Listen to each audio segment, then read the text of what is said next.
Okay. Bring people from disagreements today. Tomorrow. Maybe tomorrow. Tomorrow we will. The utility of the Union as a safeguard against domestic faction and insurrection. This one is authored again by Alexander Hamilton. A firm union will be of the utmost moment. A firm union will be of the utmost moment to the peace and liberty of the states as a barrier against domestic faction and insurrection. It is impossible to read the history of the petty republics of Greece and Italy without feeling sensations of horror and disgust at the distractions with which they were continually agitated and at the rapid succession of revolutions by which they were kept in a state of perpetual vibration between the extremes of tyranny and anarchy. If they exhibit occasional calms, these only serve as short-lived contrast to the furious storms that are to succeed. If now and then intervals of felicity open to view, we behold them with a mixture of regret, arising from the reflection that the pleasing scenes before us are soon to be overwhelmed by the tempestuous waves of sedition and party rage. If momentary rays of glory break forth from the gloom, while they dazzle us with the transient and fleeting brilliancy, they at the same time admonish us to lament that the vices of government should pervert the direction and tarnish the luster of those bright talents and exalted endowments for which the favored soils that produce them have been so justly celebrated. Jesus. All this to say that republics like Greece and Italy fought all the fucking time, and if there was moments of peace, you were only catching your breath for the next war. From the disorders that disfigure the annals of those republics, the advocates of despotism have drawn arguments not only against the forms of republican government, but against the very principles of civil liberty. They have decried all free government as inconsistent with the order of society and have indulged themselves in malicious exultation over its friends and partisans. Happily for mankind, stupendous fabrics reared on the basis of liberty, which have flourished for ages, have, in a few glorious instances, refuted their gloomy sophisms. And I trust America will be the broad and solid foundation of other edifices, not less magnificent, which will be equally permanent monuments of their errors. America will be different. We will have a strong republic that doesn't fight all the time, I guess.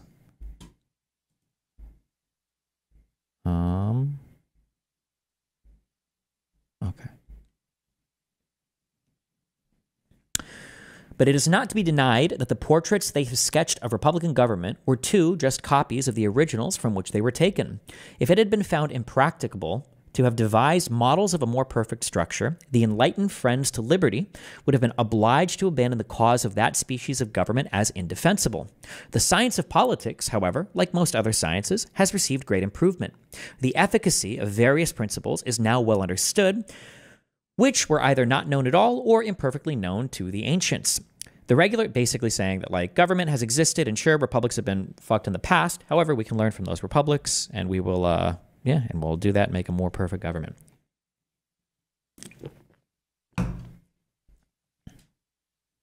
The regular distribution of power into distinct departments, the introduction of legislative balances and checks, the institution of courts composed of judges holding their offices during good behavior, the representation of the people in the legislature by deputies of their own election. These are wholly new discoveries, or have made their principal progress towards perfection in modern times. They are means, and powerful means, by which the excellences of Republican government may be retained and its imperfections lessened or avoided. To this catalog of circumstances that tend to the amelioration of popular systems of civil government, I shall venture, however novel it may appear to some, to add one more on a principle which has been made the foundation of an objection to the new Constitution. I mean the enlargement of the orbit within which such systems are to revolve, either in respect to the dimensions of a single state or to the consolidation of several smaller states into one great confederacy.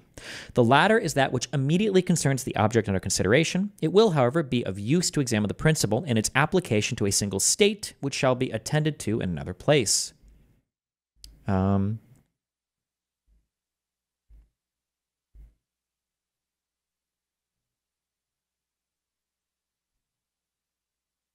Talking about how like this concept of government can encapsulate state governments and the federal government, I think, right? It is basically what he's talking about here. It's real. Ben Shapiro. Oh.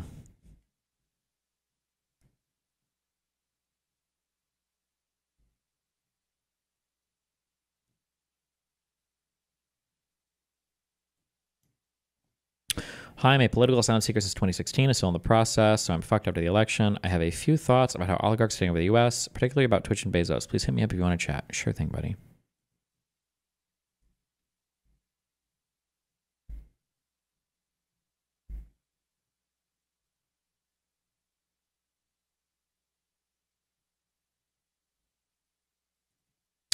The utility of Confederacy, as well to suppress faction and to guard the internal tranquility of states as to increase their external force and security, is in reality not a new idea. It is, I think, Confederacy, might, like, in particular mean a union of separate governments. It might be, I think in this year at this time, that's what we mean when we say Confederacy. A confederacy is a political union of states, countries, organizations that are joined together for a common purpose or interest. Yeah, okay. So a confederacy, it's more than just like one giant government that encompasses everybody. It's more that a confederacy is like a union of states, basically, right? It has been practiced upon in different countries and ages and has received the sanction of the most approved writers on the subject of politics. The opponents of the plan proposed have, with great assiduity, cited and circulated the observations of Montesquieu on the necessity of a contracted territory for a republican government. Assiduity. But they seem not to have been apprised of the sentiments of that great man expressed in another part of his work, nor to have averted to the consequences of the principle to which they subscribe with such ready acquiescence. When Montesquieu, I don't know how to pronounce this fucker's name.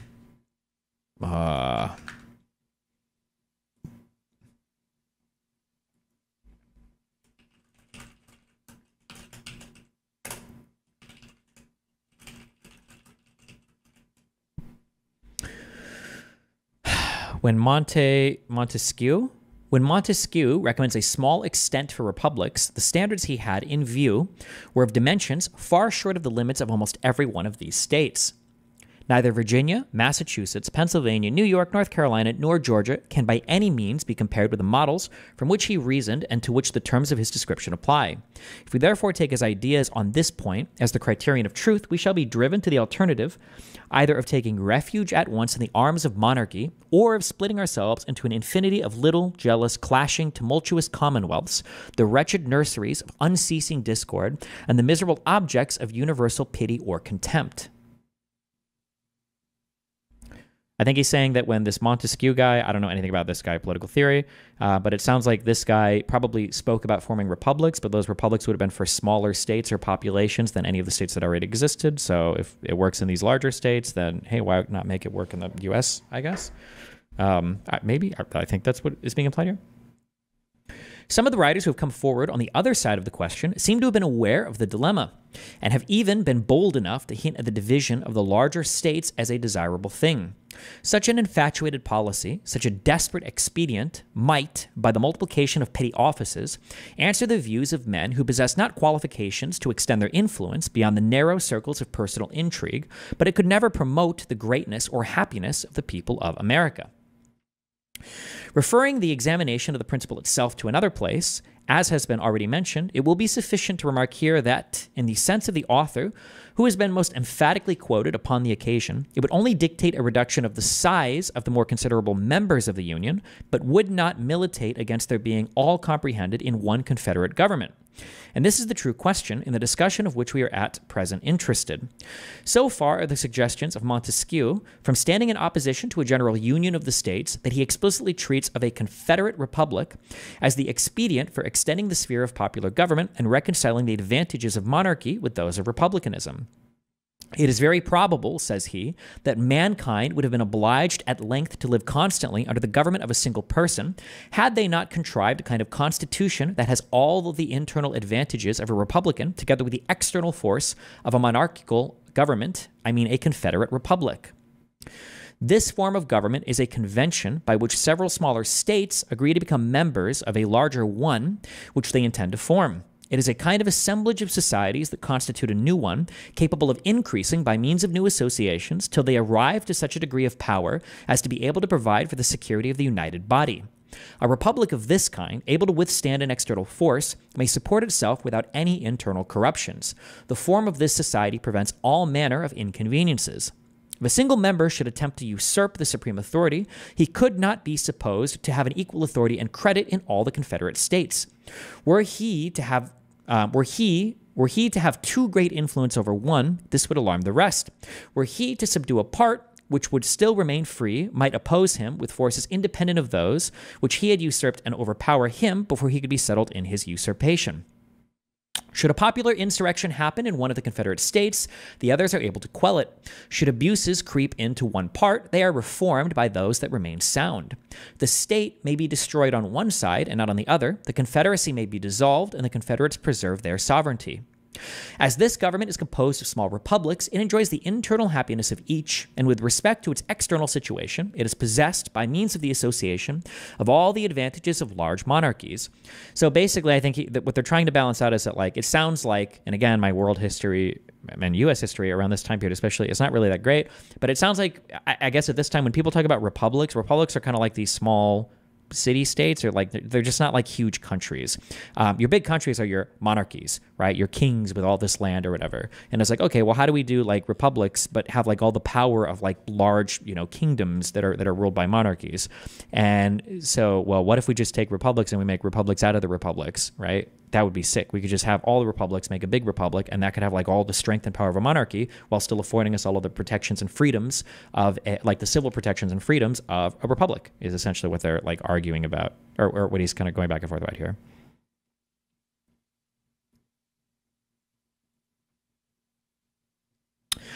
I have thought it proper to quote at length these interesting passages because they contain a luminous abridgment of the principal arguments in favor of the Union, and must effectually remove the false impressions which a misapplication of other parts of the work was calculated to make. They have, at the same time, an intimate connection with the more immediate design of this paper, which is to illustrate the tendency of the Union to repress domestic faction and insurrection. A distinction, more subtle than accurate, has been raised between a confederacy and a consolidation of the states. The essential characteristic of the first is said to be the restriction of its authority to the members in their collective capacities, without reaching to the individuals of whom they are composed. It is contended that the National Council ought to have no concern with any object of internal administration. An exact equality of suffrage between the members has also been insisted upon as a leading feature of a Confederate government. These positions are, in the main, arbitrary. They are supported neither by principle nor precedent. Basically, what he's talking about up here is there's a difference between just making a giant government and a government of governments, right? The government of governments would be people from Nebraska and from Iowa and from California. Well, here it would be Virginia, Georgia, whatever, would come together, and they would only be concerned with the United States of America. They're the federal government, and they're only concerned with the health and safety and security of the federal state, the United States of America. And so they'd only worry about federal administration. And it would be the state governments that would deal with state issues, right? So there's a difference between a confederacy of the states into a republic that represents republics versus a consolidation of all the states into one singular government that's trying to administer to all the individual people from a federal government, right? It has indeed happened that governments of this kind have generally operated in the manner which the distinction taken notice of supposes to be inherent in their nature, but there have been in most of them extensive exceptions to the practice, which serve to prove, as far as example will go, that there is no absolute rule on the subject. And it will be clearly shown in the course of this investigation that as far as the principle contended for has prevailed, it has been the cause of incurable disorder and imbecility in the government.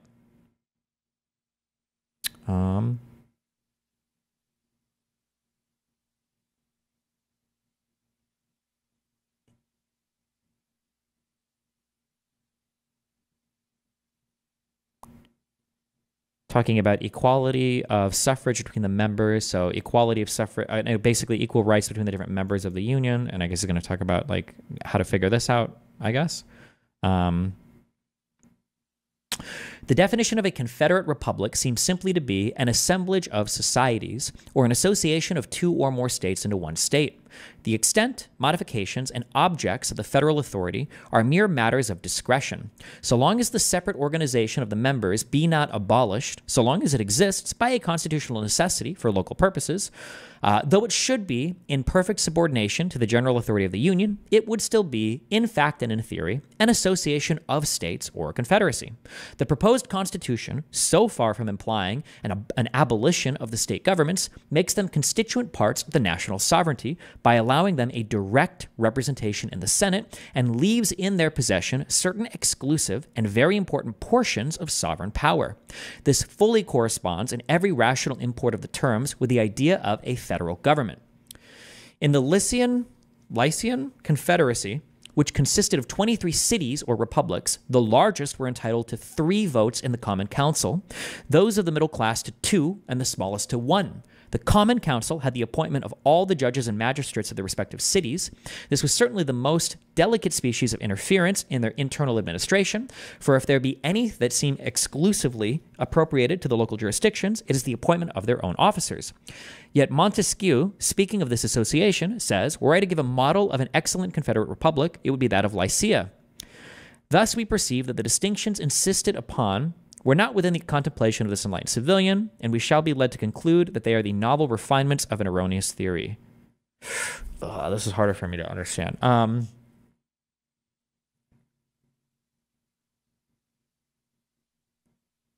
So here is an issue that he's talking about with, I don't know with this Lycia, I don't know anything about this history, but it sounds like Lycia had a confederacy that had basically a federal government, their confederacy. However,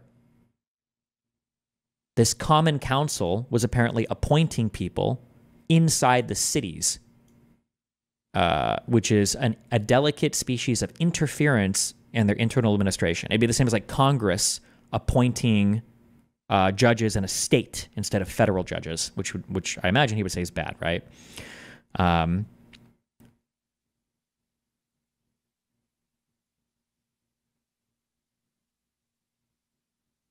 Okay, I'm sorry. I understand more. Hamilton is, he's shitting on Montesquieu. It sounds like, again, I don't know anything about this. Take everything I say here. It sounds like this Montesquieu guy is probably one of the most well-known authors at the time, I guess, speaking of republics. But it sounds like what Hamilton wants to do is Hamilton wants to go, Montesquieu had some really good ideas that I'm going to borrow from, that he quotes at length. However, Montesquieu is also kind of a primitive retard. For instance, he said that Lycia was a great confederacy, okay? However, the federal government of Lycia was literally appointing local judges. That's fucking retarded, okay? So listen, all right? This guy's not a god. He has some good ideas. We're going to take those ideas. But he was also like fucking crazy on some things, because what could be more important, right? If there be anything that seems exclusively appropriated to the local jurisdictions, it must be the appointment of their own officers. Yet Montesquieu, being the primitive retard he is, says, well, if I was to give a 5-star rating to any Confederate republic, it would be Lycia. Thus we perceive, so now we understand that Montesquieu did make distinctions, right, when he was thinking about things, but he wasn't making these distinctions as an enlightened civilian, rather kind of retarded sometimes, is basically, I think, what Hamilton is kind of arguing here. Okay, so if we were to notes all of this,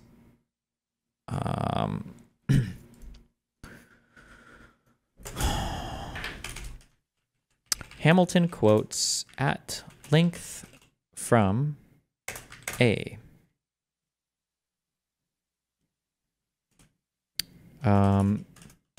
from Montesquieu, and speaks about and argues about the strength of confederacies, differentiates between confederacies of states versus dissolving states into a single unified government. Also critiques Montesquieu, demonstrating that even though he was a good source of intellectual, political, philosophical thought, he was not perfect. So the framers of the new Constitution had the ability to improve upon some of his ideas. Okay. Good enough. Okay.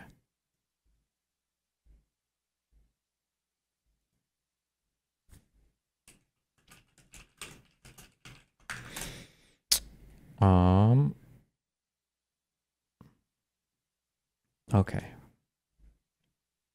Hamilton and company were obsessed with Greek and Roman democracies. They wanted to understand how and where the systems failed to. Yeah, they're going through a lot of the historical and the monarchs too, right? Yeah.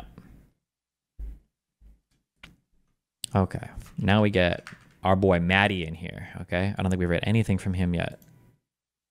Have we?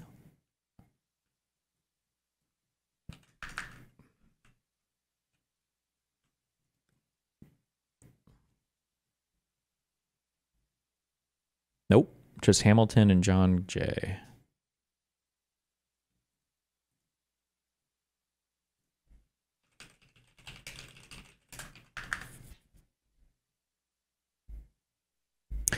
How is the appointment of these local magistrates different from appointing federal judges to administer federal law within states? Because federal judges only administer when there are matters of federal law. But generally, unless there's a really compelling reason, the states will have jurisdiction inside the states of people breaking the law within states. So the federal government cannot appoint your state judges. Your state does that. That's who you vote for.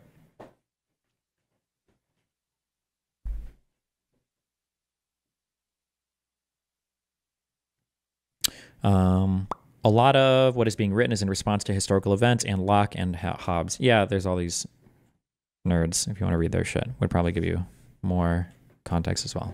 But we don't have time to read the source of every single thing ever from the fucking pyramids onwards. Okay. James Madison.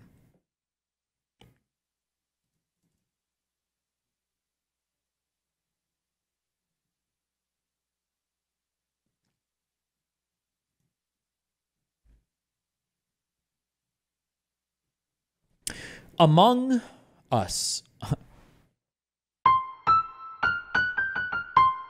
I don't remember this. To the people of the state of New York.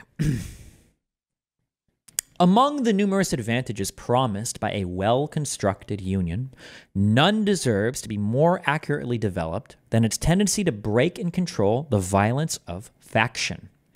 The friend of popular governments never finds himself so much alarmed for their character and fate as when he contemplates their propensity to this dangerous vice.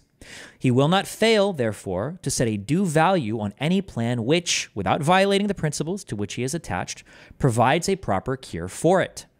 So basically, how do we stop factions and breaking down without taking away all of our rights? The instability, injustice, and confusion introduced into the public councils have, in truth, been the mortal diseases under which popular governments have everywhere perished, as they continue to be the favorite and fruitful topics from which the adversaries to liberty derive their most specious declamations. The valuable improvements made by the American constitutions on the popular models, both ancient and modern, cannot certainly be too much admired, but it would be an unwarrantable partiality to contend that they have as effectually obviated the danger on this side as was wished and expected.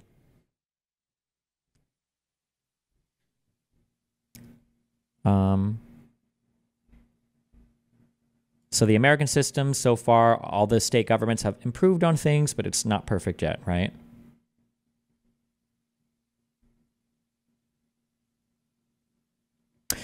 Complaints are everywhere heard from our most considerate and virtuous citizens, equally the friends of public and private faith, and of public and personal liberty, that our governments are too unstable, that the public good is disregarded in the conflicts of rival parties, and that measures are too often decided not according to the rules of justice and the rights of the minor party, but by the superior force of an interested and overbearing majority.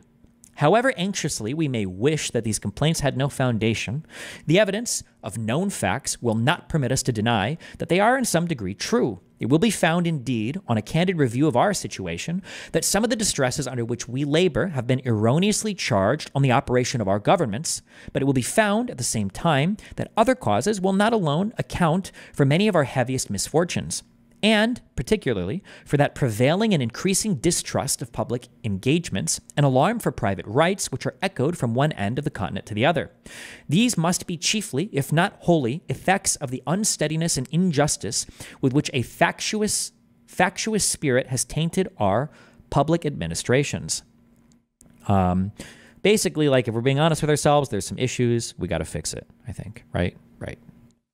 By a faction, I understand a number of citizens, whether amounting to a majority or a minority of the whole, who are united and actuated by some common impulse of passion or of interest adverse to the rights of other citizens or to the permanent and aggregate interests of the community.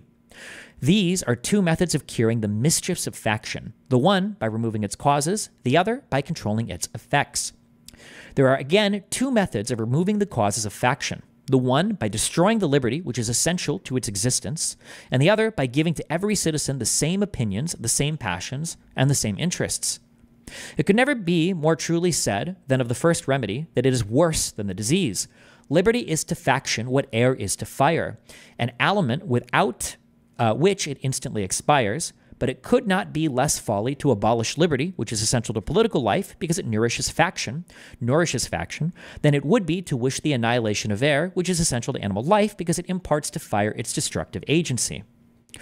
The second expedient is as impracticable as the first would be unwise. As long as the reason of man continues fallible and he is at liberty to exercise it, different opinions will be formed.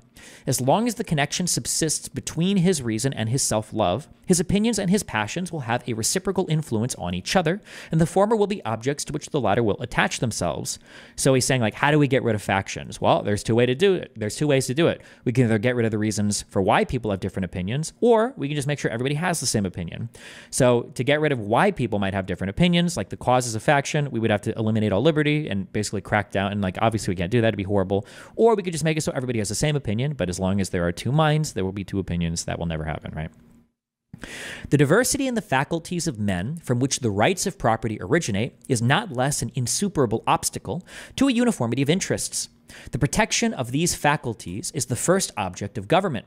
From the protection of different and unequal faculties of acquiring property, the possession of different degrees and kinds of property immediately results, and from the influence of these on the sentiments and views of the respective proprietors ensues a division of the society into different interests and parties.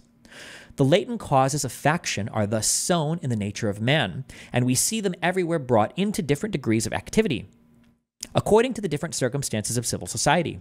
A zeal for different opinions concerning religion, concerning government, and many other points, as well as speculation as of practice, an attachment to different leaders ambitiously contending for preeminence and power, or to persons of other descriptions whose fortunes have been interesting to the human passions, have, in turn, divided mankind into parties, inflamed them with mutual animosity, and rendered them much more disposed to vex and oppress each other than to cooperate for their common good.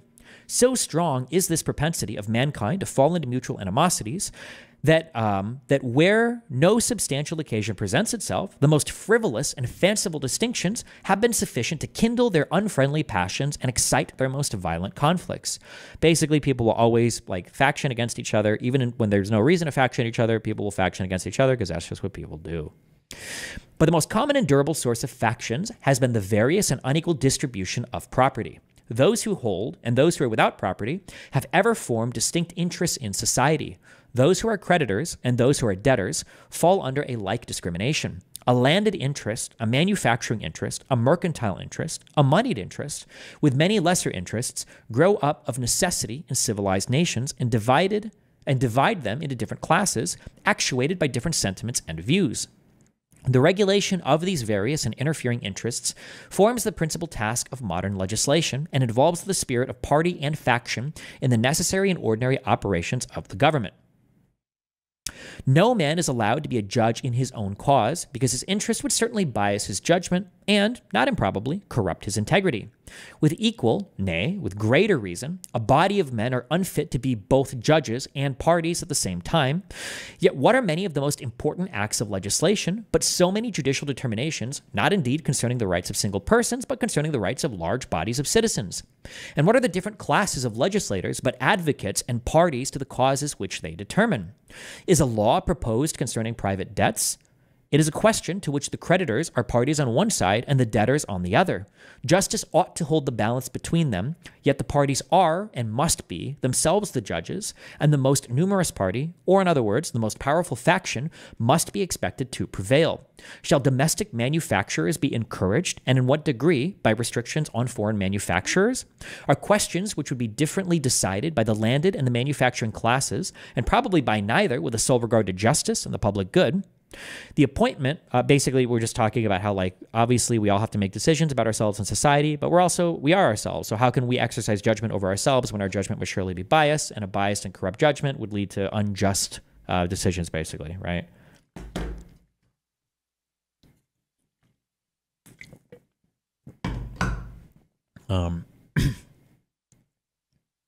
The apportionment of taxes on the various descriptions of property is an act which seems to require the most exact impartiality, yet there is, perhaps, no legislative act in which greater opportunity and temptation are given to a predominant party to trample on the rules of justice. Every shilling with which they overburden the inferior number is a shilling saved to their own pockets. It is in vain to say that enlightened statesmen will be able to adjust these clashing interests and render them all subservient to the public good.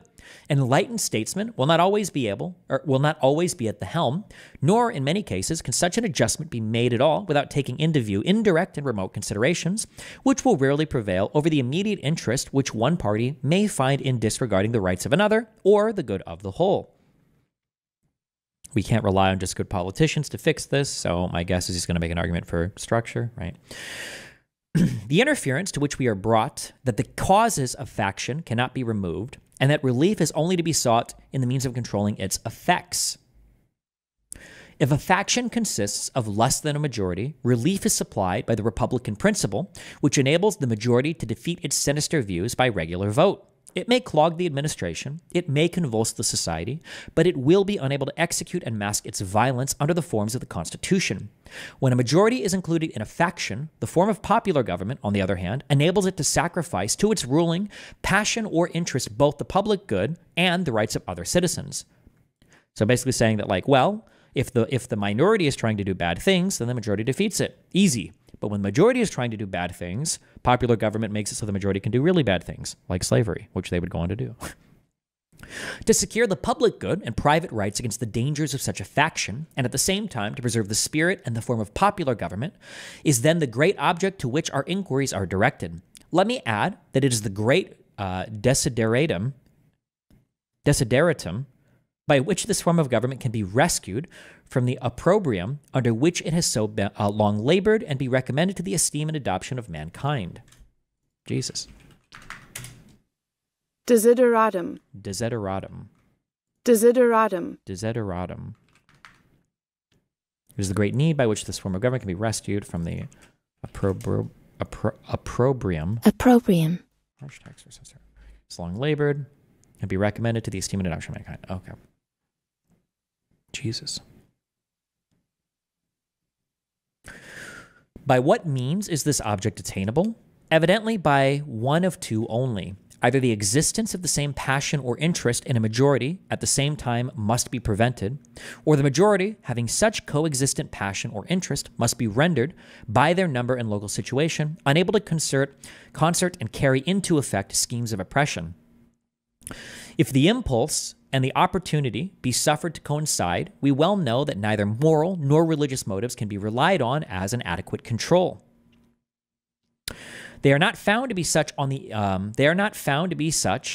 injustice and violence of individuals, and lose their efficacy in proportion to the number combined together, that is, in proportion as their efficacy becomes needful.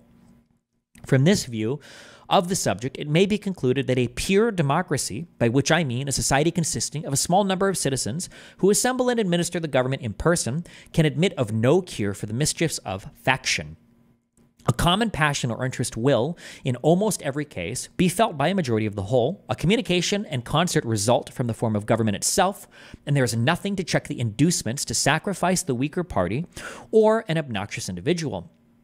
Hence, it is that such democracies have ever been spectacles of turbulence and contention, have ever been found incompatible with personal security or the rights of property, and have in general been as short in their lives as they have been violent in their deaths.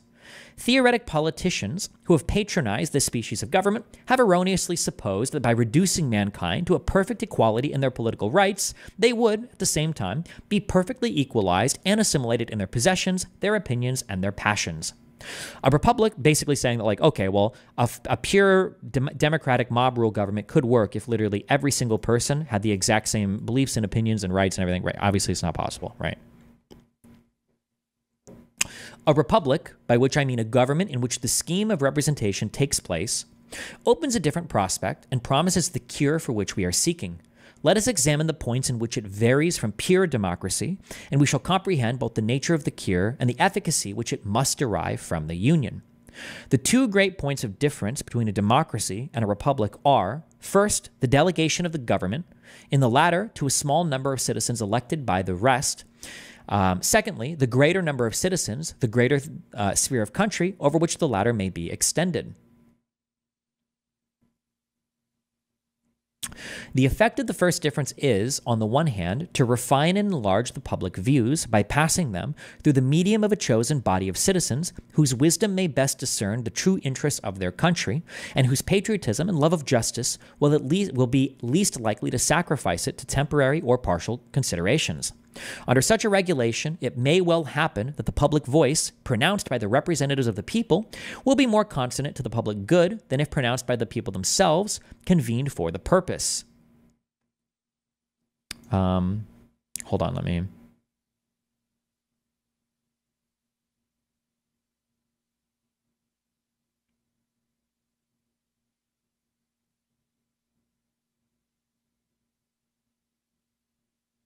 So the first argument is that a representative, like a republic, is going to be a bit tempered by public opinion because it's a smaller number of people making a decision. They might not all be necessarily impassioned like all of their constituents would be, I guess. On the other hand, the effect may be inverted. Men of factious tempers, of local prejudices, or of sinister designs may, by intrigue, by corruption, or by other means, first obtain the suffrages and then betray the interests of the people. The question resulting is whether small or extensive republics are more favorable to the election of proper guardians of the public weal, and it is clearly decided in favor of the latter by two obvious considerations. Okay, so yeah, so you could have a smaller group of men who might ignore their constituents who are being evil because the constituents are, you know, held captive by their passions, but also a small group of people could just be corrupt. So maybe we need a larger group of people, and we're going to decide that with these arguments. In the first place, it is to be remarked that... Wait, hold on. I should take notes as we do this instead of trying to do it all at the end. Jesus, what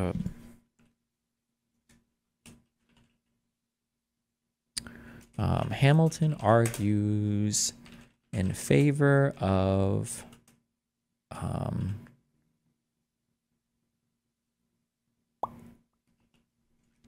in favor of a structured republic that can protect rights, that can protect rights more effectively, may appear more effectively than a pure democracy, and explores some of the arguments against wait, sorry, this is Madison, not Hamilton.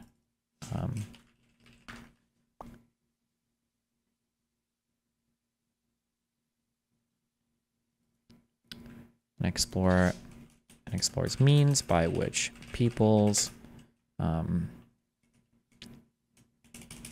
by which a government can fight against the tyranny of a corrupt majority or a sinister minority, I guess.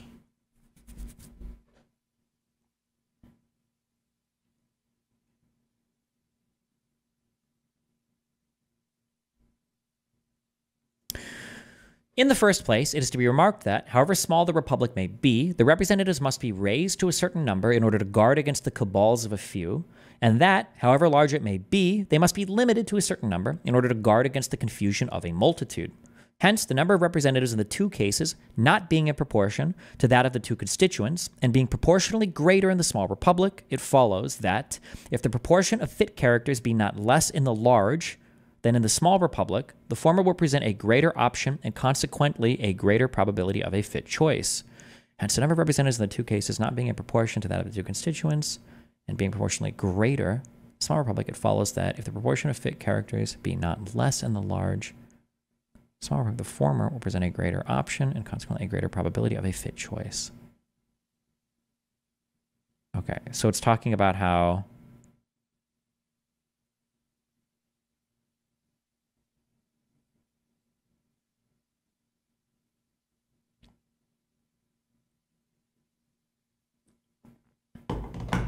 this are we making an argument kind of for the Senate here? The number of representatives in the two cases not being in proportion to that of the two constituents and being proportionally greater in the small republic. That if you have a confederacy of republics, you want to have the small republic will be proportionally greater in representation.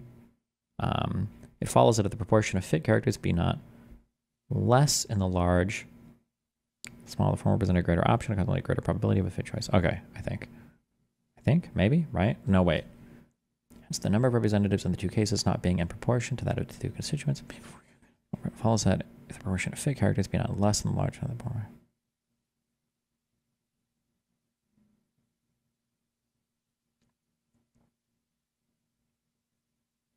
I think, maybe.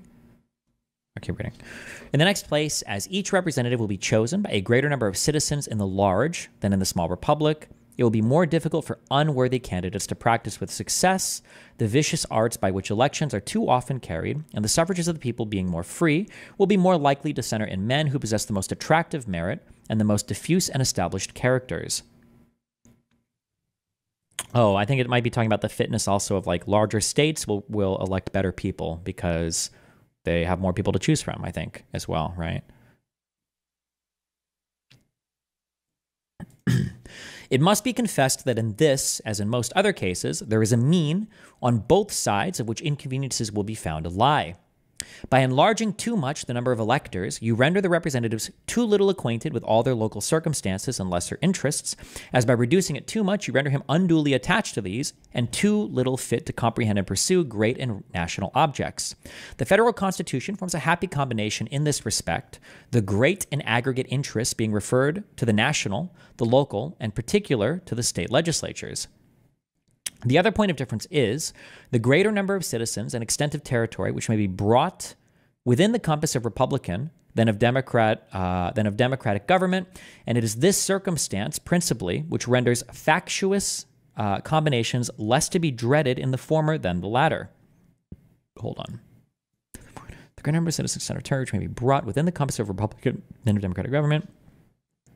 And it is this circumstance principally which renders factious combinations less to be dreaded in the former than in the latter.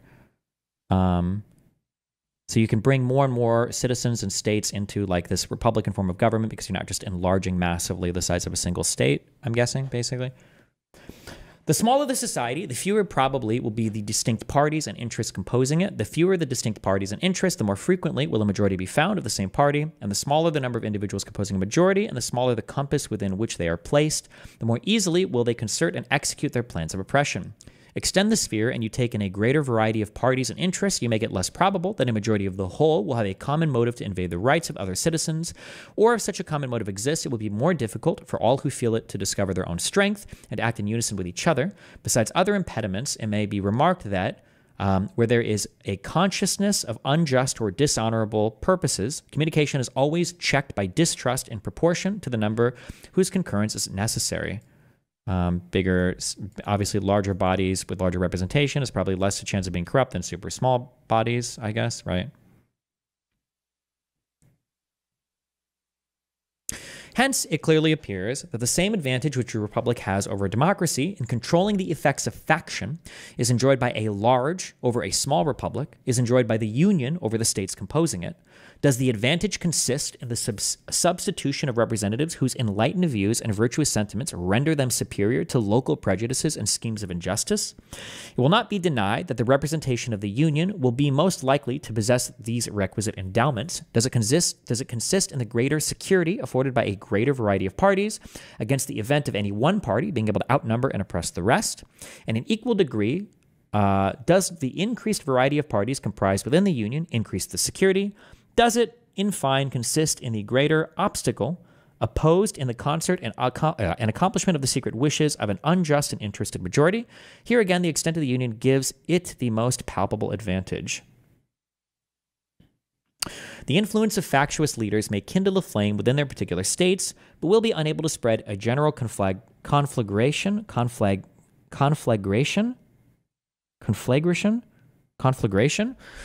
through the other states. A religious sect may degenerate into a political faction in a part of the Confederacy, but the variety of sects dispersed over the entire face of it must secure the national councils against any danger from that source.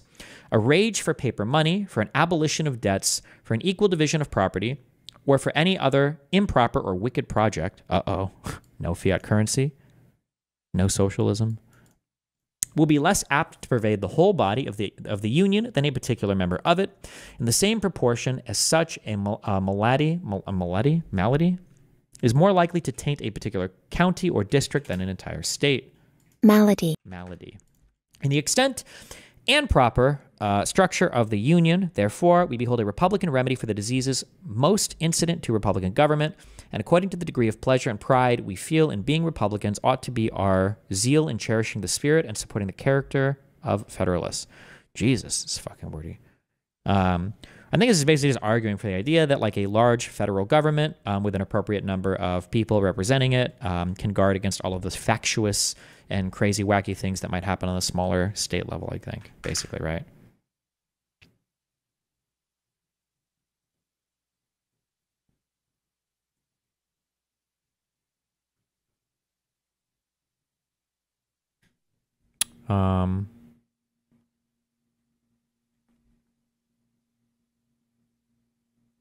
Okay.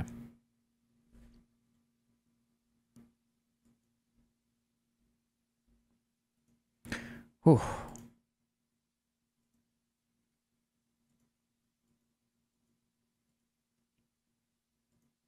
Good job. We got through 10 of them.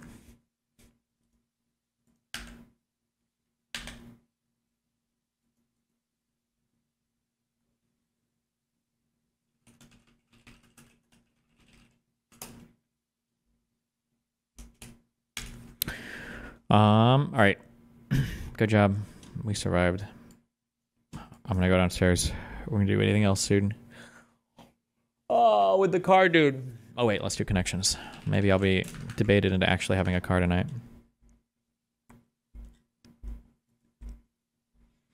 Mustard Wing Wednesday, Worcester. Worcester. I've heard this pronounced all sorts of different ways. Kernel, tartar, lemon, minion, calculus, canary, addition, plaque, extension, farrow, cavity, and annex. An extension, an addition, a wing, an annex, I think is right? Okay.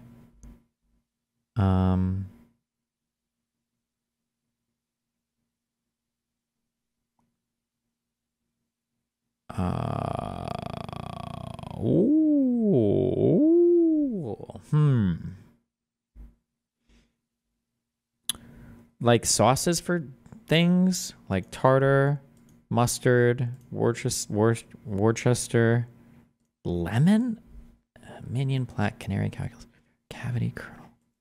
No way, right? Oh, not even one off. Oof, we got dumpstered there. Tartar sauce, mustard sauce. Okay, stop. Kernel, farrow, minion, mustard, plaque, cavity. Wait, oh, teeth things. Oh, tartar, cavity, plaque. Minion? Mustard? Canary? Why do I feel like a canary is a thing? There's no way. For teeth? Calculus Wednesday? Colonel? Oh, no. Fuck. Colonel? For your teeth? Tartar cavity plaque.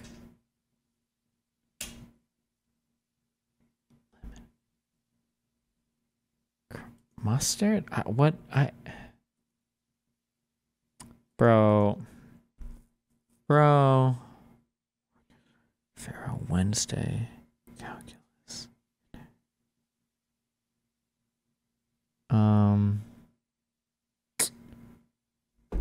Colonel. Lemon. Minion. Calculus. Canary. Mustard. Pharaoh.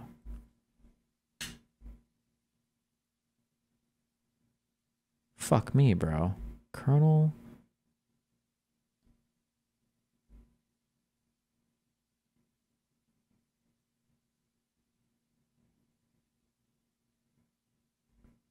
Did my brain just get retarded, or do these just get harder? Fuck. Like fast food shit? Colonel Sanders. Canary. I don't even know. Canary Pharaoh.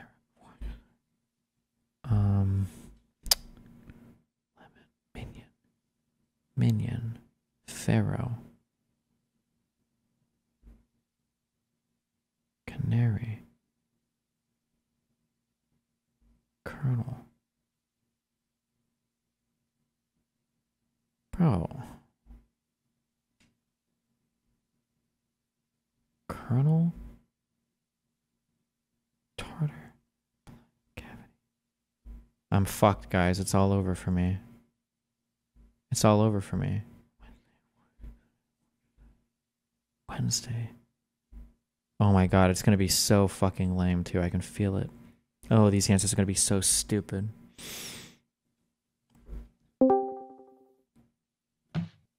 Greetings. Hi, what's up? So you're playing this game. Yeah. What are we looking for here?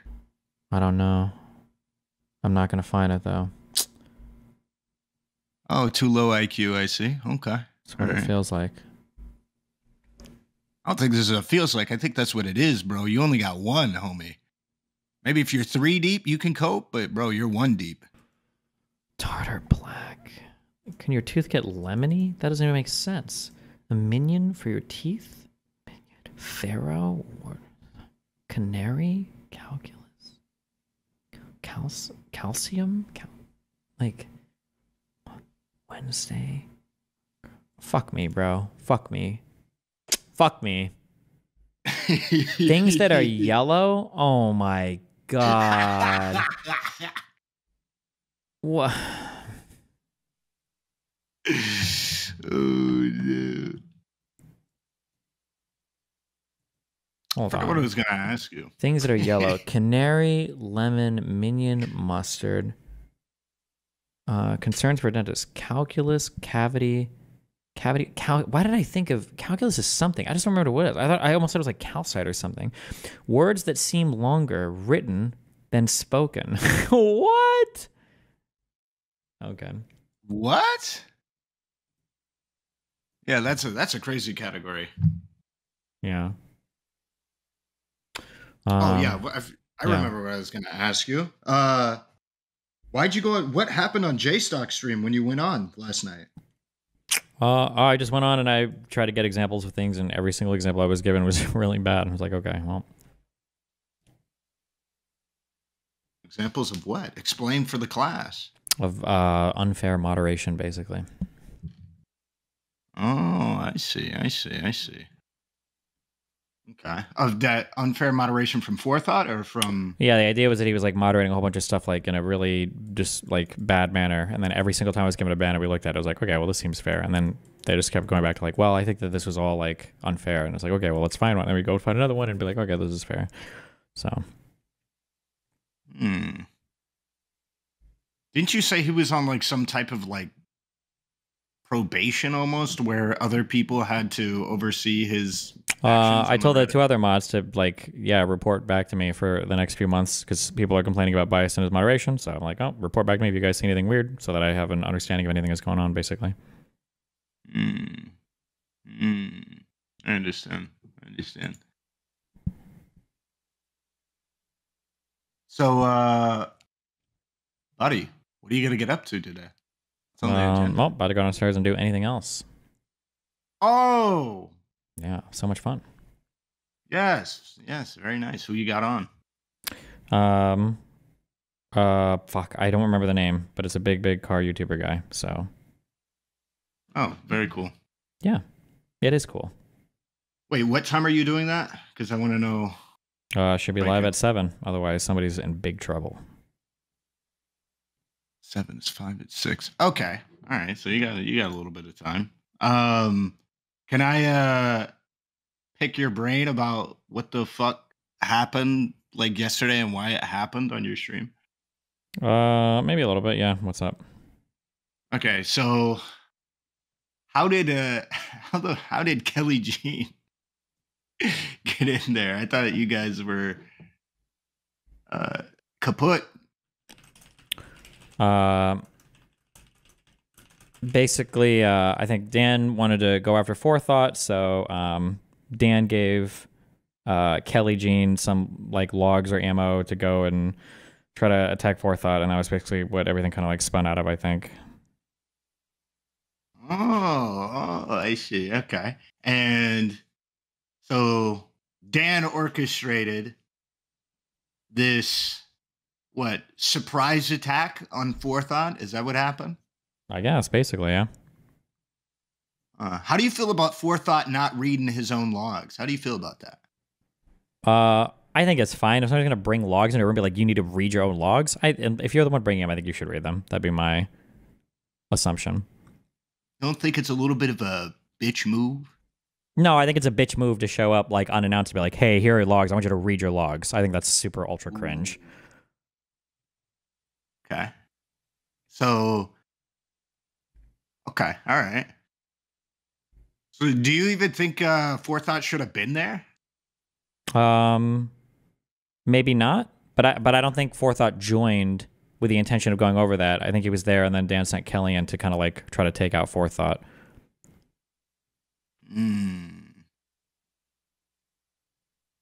How do you feel about that move? How do you? It feels like you're harboring some.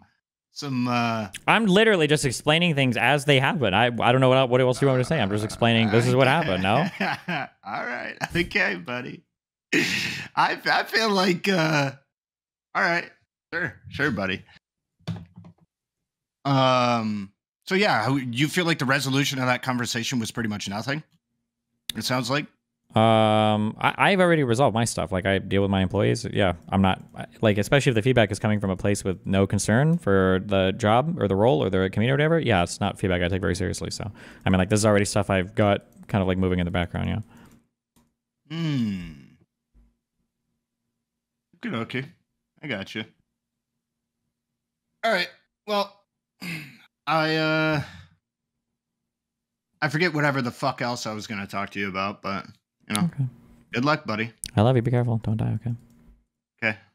Bye. Okay. Well, you guys want to go downstairs. Be careful. Don't die. Stay safe.